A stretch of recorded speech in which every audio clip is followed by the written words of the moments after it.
Everybody that has a Sur-ron, especially a 72-volt Sur-ron, knows the struggle of dealing with brakes. On one hand, all they do is slow you down. Why do you need brakes? On the other hand, you need them to prevent yourself from going into a fence at 40 miles per hour. I've been airing my frustrations with the brakes on my Sur-ron for quite a while now, and I've gotten familiar with the cost of relying on mountain bike brakes for something way heavier and faster than a mountain bike. And in my last video, I said if there's any company that makes Sur-ron dedicated brakes, I would be the first person to buy them. And before I knew it, I had a bunch of people in my comments recommending that I get the Volar Sport brakes because they are the first brakes specifically designed for the Sur-ron and other similarly powerful e-bikes. So I sent them an email and they generously gave me a discount on the brakes from their US supplier LGP Power Sports. Now before I get into this review, I just want to let you all know that I'm not getting paid for this. I did not sign any contracts, and that this is an entirely honest experience with these brakes with no outside influence on this video. I'll be breaking this video down into four sections. First will be the unboxing, general installation, and the riding experience. Then I'll be comparing the Volar Sports versus my old brakes. I'll do the overall pros and cons of the Volar Sports, and I'll end up with an overall summary of who should or should not get these brakes. So without taking up any more time, let's just get right into the video. First, the unboxing. I find unboxing videos really boring, so I'll make this quick. The box it came in was a box.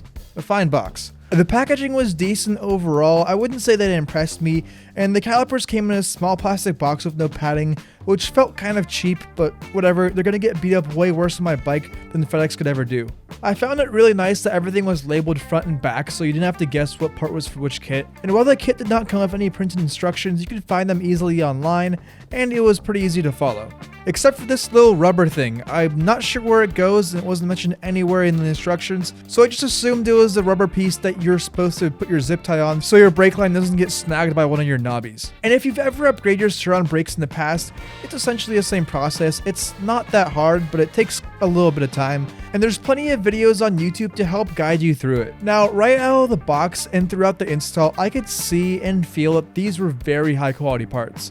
All the machining is perfect, the screws fit very snug, and the overall tolerances for everything was very precise. It made me feel like I was holding something premium, which with that price tag, I'm glad that it did. The install went smoothly overall, although I thought that I was having spacing issues at first, but it turned out to be my fault, which I won't go into details on to save you the boredom, but basically, make sure to center the brake pads after everything is already fully tightened down. Also, shout out to Andreas from LGP Power Sports for answering all of my dumb questions and helping me get things sorted out. With my brakes installed and bled, I was ready to ride, but I found myself having really mushy feeling brakes. I knew this wasn't right because I felt like I still had air bubbles in my brakes, and after some YouTubing around, I found out that putting zip ties on your compressed brake levers overnight will get rid of all those tiny air bubbles that are stuck to the side of your brake lines. And boom, it magically worked. I was actually really surprised how well this worked.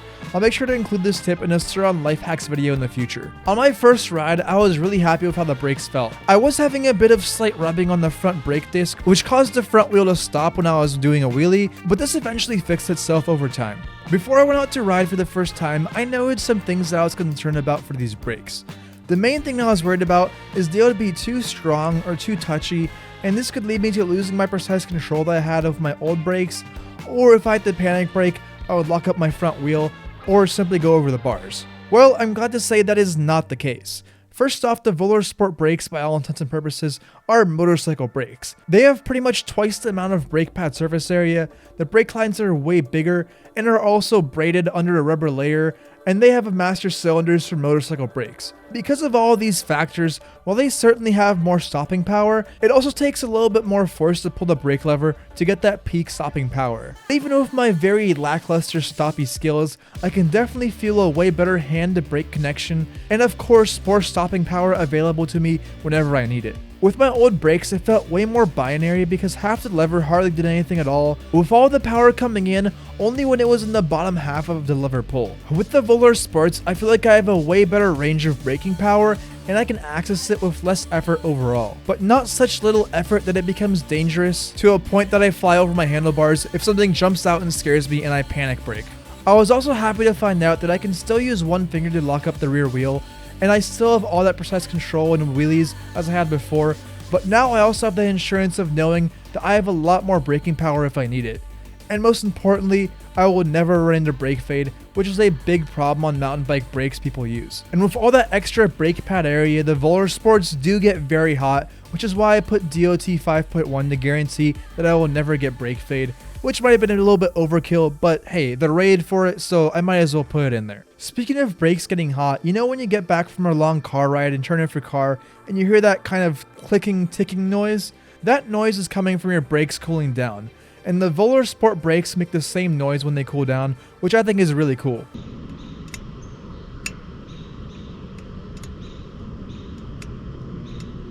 Another thing that I was worried about was that because they're so much bigger than mountain bike brakes, I thought there could be a chance that the calipers could get scratched if I drop my bike. I put the bike on the ground to test it out, and I'm happy to say that there is quite a bit of real estate there between the brakes and the ground, so you probably aren't going to scratch them if you drop your bike. It might touch a little bit right there, but that's going to be very minor, very short period of time. That looks like it's touching. Oh, it's not.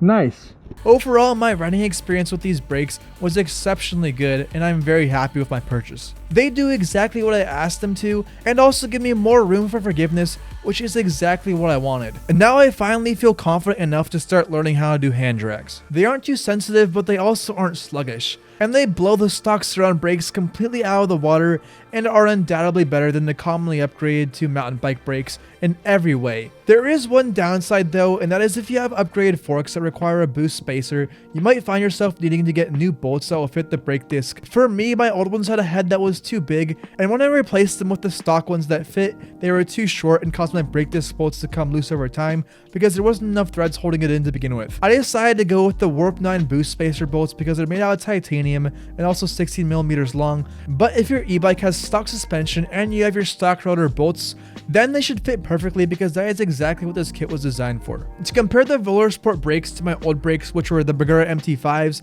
can be really summed up by just their size, honestly. These are mountain bike brakes made for a human-powered vehicle. They work well for their size and will probably be fine for most stock Sur-ron riders, even though they're not really meant for it. After all, I've been riding on them for close to 10,000 miles by now, but I can also confidently say that I have pushed them way past their limit and paid the price for it too on multiple occasions. This upgrade to the Volar Sport brakes was long overdue. The Volar Sports, on the other hand, are literally motorcycle brakes equivalent to a 250 or maybe even a 450 size dirt bike if I had to guess. On the stock Sur-ron, are they overkill? Yeah, probably a little bit. But on a 72 volt Sur-ron, pushing anything over twice the amount of stock power, they will give you a lot of confidence and also comfort knowing that they will not give you brake fade and they will stop you quickly at high speeds and high pitched slopes. For anyone looking to ride fast and improve your lap times, especially on a road track, these brakes will give you the confidence that you need to know that you can go as hard as you can without running into any issues. On to the pros and cons.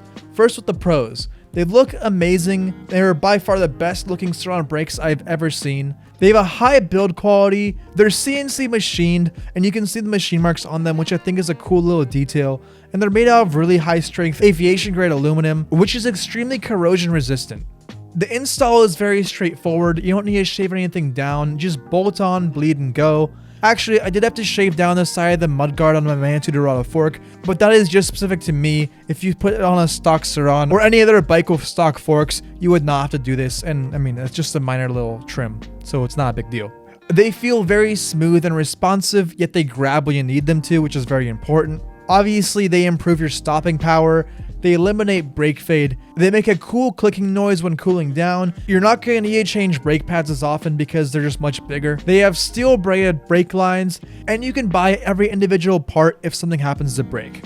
On to the cons.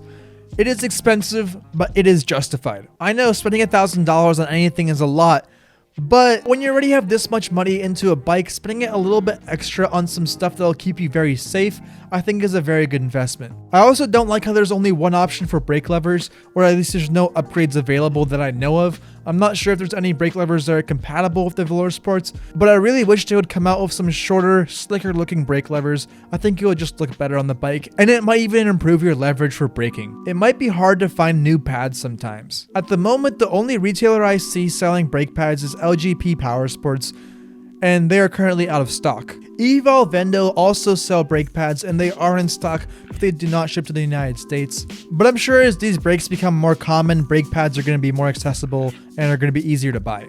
The steel braided lines are covered by a rubber layer. I'm really just nitpicking for things that I can find that I don't like about these brakes, but on most of the pictures of these brakes, I saw that it had this really cool steel braided line you could see coming off the caliper, and I thought they looked really cool. But when I bought them, they just had this rubberized coating on them, and they still are steel braided brake lines, but I'm just not sure why they have the rubber coating on them. I think they look way cooler without it, but maybe it's more of a corrosion thing or something like that.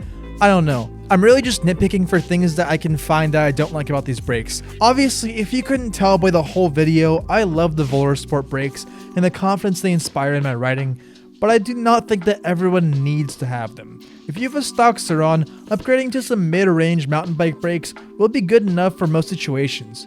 But if you're running an upgraded battery or riding an E-Ride Pro where your top speed is faster and you'll be putting more strain on your brakes, then it's definitely a good idea to get the Volar Sport brakes.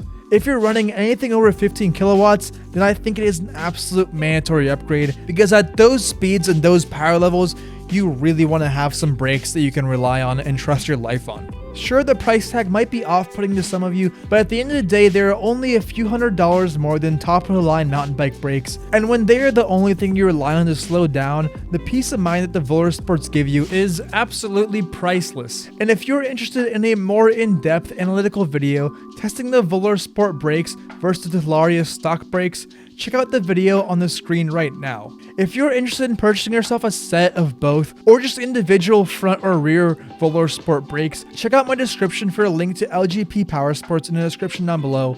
As for now, that is all I have. Thank you all for watching, and I'll see you guys in my next video.